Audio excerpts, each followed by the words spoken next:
Good morning, students. Today we are going to read the second poem of the first chapter written by Robert Frost. The name of the poem is Fire and Ice. Fire and ice, you know the meaning. Fire means आग and ice means बर्फ. तो यहाँ पर fire और ice किस चीज़ को indicate करती है? It indicates that the world will and either by fire और बाय आइस. मीन्स जो ये वर्ल्ड है, ये जो दुनिया है, ये हमारी अर्थ नष्ट हो जाएगी या तो फायर की वजह से या फिर आइस की वजह से. कैसे नष्ट हो जाएगी? फायर और आइस की वजह से. This is depicted beautifully in this poem. ये पोइट ने बहुत अच्छे तरीके से हमको समझाया है. तो यहाँ पर पोइट कहता है the poem expresses the profound idea that the world would end in either of two ways. दो तरीके से दुनिया नष्ट हो जाएगी या नष्ट हो सकती है. क्या है वो दो वेज? आइदर बाई आइस और बाई फायर. या तो आइस से नष्ट होगी या फायर से नष्ट होगी. ऐसा नहीं है कि मतलब वो जो है पूरी धरती पर आग लग जाएगी या पूरी धरती फ्रीज हो जाएगी. ऐसा नहीं है. कैसे होगी ये फायर और ये आइस? मीन्स किस तरह से अर्थ को अपने ग्रिप में लेंगी. तो पोइट यहाँ पर बता रहे हैं कि ये दो ग्रुप हैं. एक कहता है कि अर्थ जो है वो फायर से डिस्ट्रॉय होगी और जो दूसरा ग्रुप है वो कहता है कि अर्थ जो है वो आइस से डिस्ट्रॉय होगी. तो one group is of the opinion that someday the earth core will get so heated up that it would lead to fire destroying the earth surface. Means हमारी जो अर्थ की कोर है वो इतनी ज़्यादा हीटेड हो जाएगी कि इतना ज़्यादा टेम्परेचर रेज हो जाएगा अर्थ का कि we would not be able to survive. इस तरह से अर्थ का सरफेस नष्ट हो जाएगा. On the other hand the second group says that if the temperature goes down to an extent that make us life on earth impossible. और जो दूसरा ग्रुप है वो क्या कहता है कि जो अर्थ का टेम्परेचर है वो इतना डाउन हो जाएगा कि हमारा सर्वाइवल टफ हो जाएगा.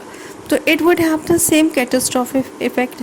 अगर टेम्परेचर बढ़ेगा तब भी विनाश होगा, अगर घटेगा तब भी विनाश होगा. The poet then compares fire and ice with the destructive feature of emotions.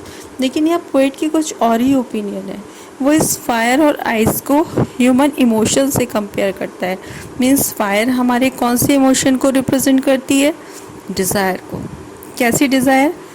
कैसी डिज़ायर है हमारी? Fiery desires. आप देखते हो वर्ल्ड वॉर 1, वर्ल्ड वॉर 2 और अब ये कोविड-19 जिसको यही माना जा रहा है कि चीन ने एक जैविक हथियार के रूप में इस वायरस को यूज़ किया है.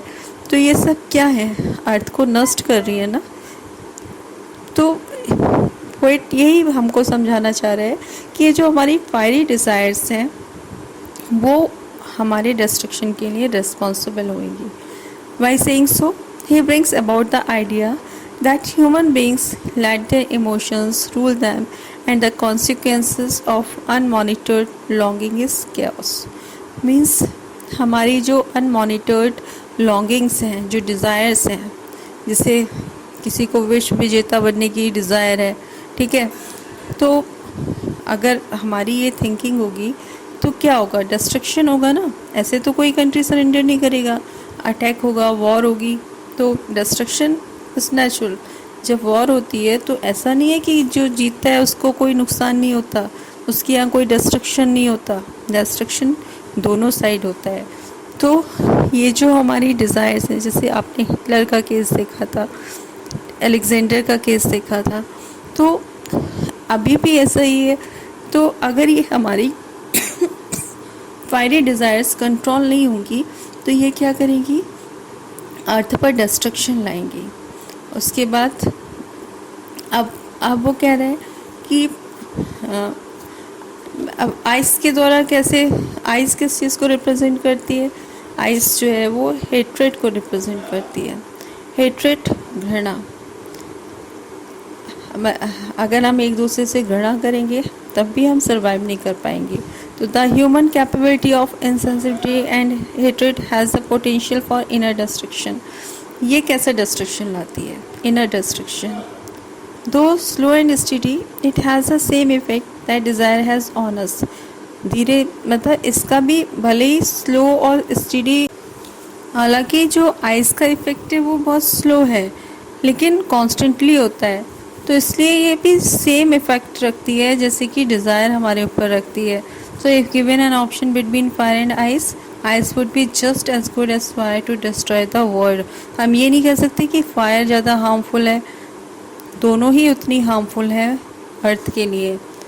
हमारी uncontrollable desires as well as our hatred towards people, towards nation.